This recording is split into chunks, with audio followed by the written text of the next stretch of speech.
Hello everyone, this is your nervous system regulation class where we're going to focus on transitioning from your chronic sympathetic arousal to your parasympathetic recovery.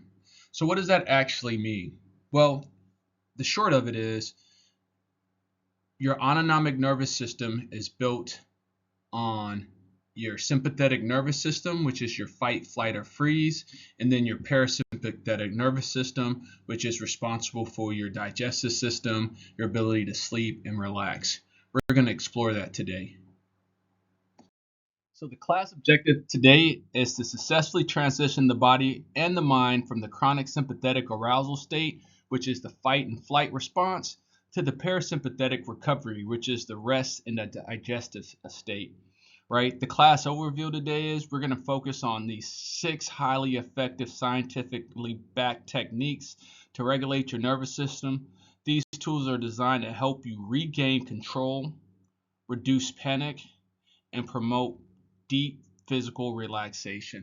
Let's see how it works out for you. The biological break, the vagal tone, understanding the vagus nerve. The vagus nerve acts as the body's biological brake, directly controlling your heart rate and signaling the body to calm down. The high vagal tone means your body can relax faster after stress. So here's the technique, right? The physiological sigh. How do we do it? Easy. Take 2 sharp inhales through the nose until the lungs are completely full, followed by a long, slow exhale through the mouth. What we want to do is repeat this application 1 to 3 times when you feel immediate stress or if you have this elevated heart rate to quickly engage the biological brake. So let's try that out. So take 2 sharp inhales through the nose. So we're going to inhale through the nose. The lungs are completely full. Then you're going to follow that by a long, slow exhale through the mouth.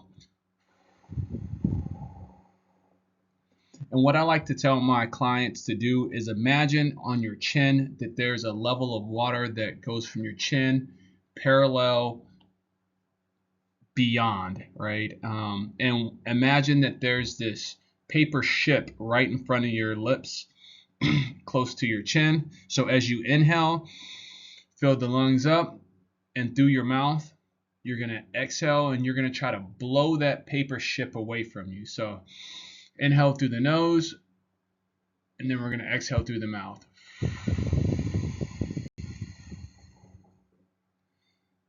That's your physiological sigh. CO2 tolerance and panic. Why we gasp under pressure. Under intense stress, we often overbreathe or we hyperventilate, lowering our carbon dioxide levels too rapidly. So essentially, a low tolerance to CO2 is the primary trigger for feeling like you can't breathe or you're feeling like you're in a panic. So here's the technique, right? It's called the nasal only breathing drill. How to do it. So you're going to practice breathing exclusively through your nose. Introduce light, slow, deep breathing. So your goal here is you're going to build CO2 tolerance, which reduces the brain's panic response during high stress, high pressure situations. So practice breathing exclusively through your nose. Just in, out your nose. How does that feel? Okay, this next technique is called the 4-7-8 reset. So here's the approach to the down regulation. The 4-7-8 breathing method is designed to force the body into a state of deep relaxation and prepare for sleep, right? So here's a technique and an example. The count. So what we want you to do is inhale quietly through your nose for 4 seconds. So if you can right now, inhale through your nose for 4 seconds. 1, 2, 3, 4. And at that point, I want you to hold that breath for 7 seconds. So 1, 2, 3, 4, 5, 6, 7. And then I want you to exhale completely through your mouth for 8 seconds. And when you're doing that, I want you to make that sound. So we're inhaling, we're holding it, and then as you exhale, that swoosh sound for 8 seconds, right? So the practical example of this is use the 4-7-8 count basically when you have this post shift commute. Like let's say for instance you're leaving work and you're going home, you're trying to transition, or right before bed, right? This way it can kind of force down that regulation and leave the day's stress behind you, right? So 4-7-8, once again, inhale for 4 seconds. 1, 2, 3, 4. Hold it for 7 seconds. 1, 2, 3, 4, 5, 6, 7. And then as you exhale, make that swoosh sound. And if you want to add another piece to that, right? So let's say, for instance, we do that for about 30 seconds to a minute. And as you do about 3 to 4 repetitions, what I want you to do is close your eyes, and I want you to pay attention to how that sound when you're exhaling out your mouth sounds, and then how that feels against your lips. Okay? Try it out. Hopefully it works for you. Okay, this next technique called anchoring, one of my personal favorites, right? This is a good technique to use when your mind is racing, right? And it feels like you just can't control your thoughts. They just keep coming in and you kind of want to slow things down. So when that nervous system is overwhelmed, the mind often races into the future or looking at things at the past. What anchoring does is it forces your brain to process immediate physical reality. So in the words of Deion Sanders, you're where your feet are at. So here's the technique. It's called the 5-4-3-2-1 sensory method. So what I want you to do is take a deep breath in, and I want you to identify 5 things you can see around you. So right now, I want you to look around, and what are 5 things you see around you? Have you found them yet? Awesome. So now what I want you to do is I want you to look at 4 things that you can physically feel, right? Maybe your feet on the floor, the texture of your clothing, how the couch or chair feels. What are 4 things that you can physically feel? Give you 2 more seconds to find those things. Awesome. Now I want you to do is I want you to focus on 3 things you can hear. And if you have to close your eyes on this part, if that helps you hear things better, go right ahead. Then I want you to focus on 2 things that you can smell and 1 thing you can taste. By doing this approach, it grounds you and your body to this present moment, right? 5-4-3-2-1 sensory method. Try it out.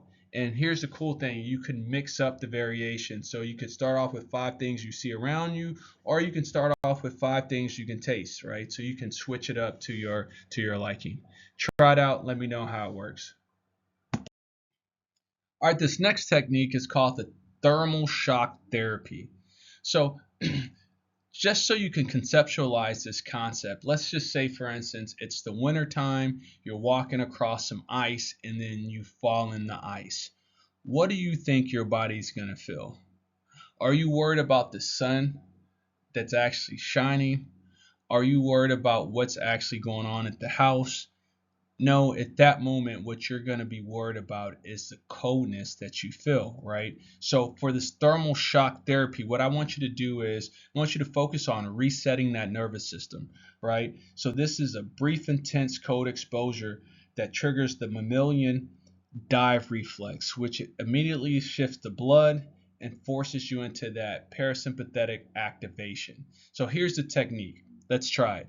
So for the 30 seconds, I want a cold face immersion. So this is how we do it. We fill a bowl with icy water and you submerge your face, specifically targeting the areas around your eyes and your forehead for up to 30 seconds, right? So put your head into this bowl and let it sit for about 30 seconds, right? Hold your breath, right?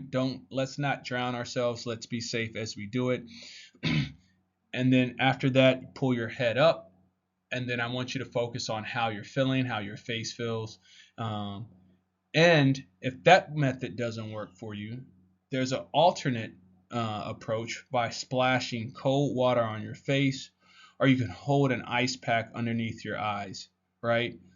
The results, somewhat the same. It rapidly breaks that cycle of anxiety or that high arousal state. So the cool thing about this is what people really don't understand is when anxiety actually engages, when that anxiety is flaring, typically your body temperature increases. Now, I'm not saying you have a fever or type of body increase, but your body temperature increases. By having that shock, that thermal shock therapy, what it's going to help do is help relax that body and take you from that sympathetic nervous system and transition you to that parasympathetic nervous system. Give it a try. Hopefully it works out for you. Progressive de-armoring. Okay, last but not least technique, right? So what we want you to do is identify your body armor. All right, so chronic stress typically leads to subconscious muscular tension. So the question I have for you is, have you ever been stressed and your body just feels tight? Maybe you feel it in the neck like I do. Sometimes people feel it in the lower back, right? This can also manifest in clenched jaw, raised shoulders, or tight hips. This is your body's armor. So here's the technique, guys and gals. The technique's called the Jacobson Progressive Muscle Relaxation. So this is what I want you to do. I want you to start from your toes, and I want you to work your way all the way up to your face, right? A deep, tense, specific muscle group I want you to focus on for 5 to 10 seconds, and then immediately I want you to release it and let it go completely till it goes limp, right?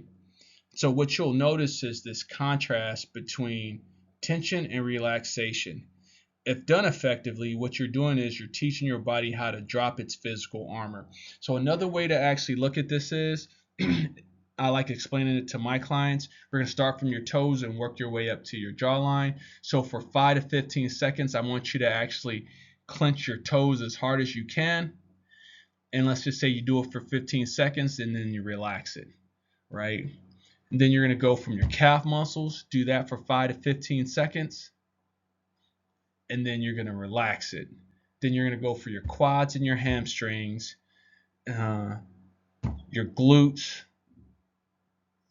your stomach, your shoulders, your arms, your fingers, your neck, and then your jaw, and then you're going to work yourself back down, right? By doing this actual progressive muscle relaxation, what we're also aiming for is an adrenaline dump, right? So one of the things I want you to think about, if you ever worked out and you did a negative, let's just say, for instance, you're on bench, you're pick the weight up off the bench, and you're slowly bringing the bar down to your chest, and then once it hits your chest, you're going to hit your chest and push it back up. Typically doing that is a lot harder and it takes a lot more muscle. That's essentially what we're doing with this actual Jacobson Progressive Muscle Relaxation technique.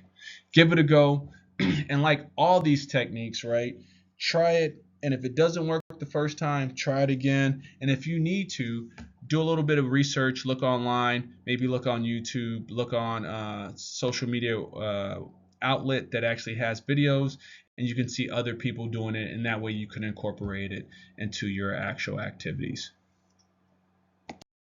In conclusion, we want you to continue building that skill of calming that nervous system down, right? This is a skill that requires constant practice.